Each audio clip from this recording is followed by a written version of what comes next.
Mga maaring maging sanhi ng pagsisimula ng Doomsday.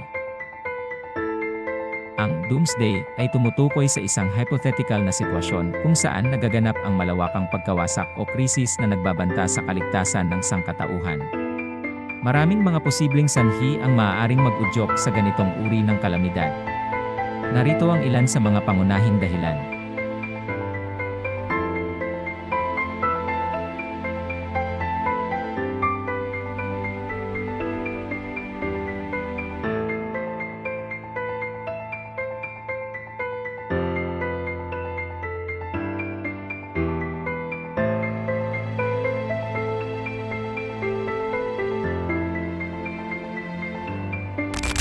Number 1. Natural na sakuna. Lindol. Malalakas na lindol na maaaring magdulot ng malawakang pagkasira ng mga gusali at infrastruktura. Pagsabog ng bulkan. Maaaring magpalabas ng malaking dami ng abo at lava na nagdudulot ng pagkawasak at pagkakaroon ng volcanic winter. Bagyo at tsunami. Malalakas na bagyo at tsunami na maaaring magdulot ng pagbaha at pagkasira sa mga komunidad sa tabing dagat. Pandemya. Pagkalat ng mga sakit na maaaring magdulot ng malawakang pagkamatay at pagkagambala sa normal na pamumuhay.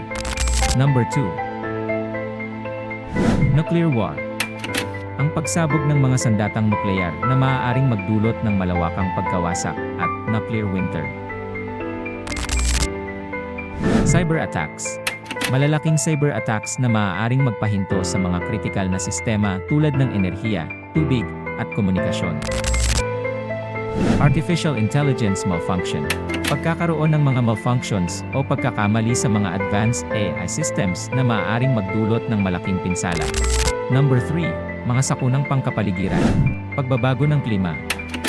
Matinding pagbabago sa klima na nagdudulot ng malalaking bagyo, tagtuyot, at pagtaas ng level ng dagat. Pagkasira ng ozone layer. Ang pagkasira ng ozone layer na nagpoprotekta sa atin mula sa mapanganib na ultraviolet radiation.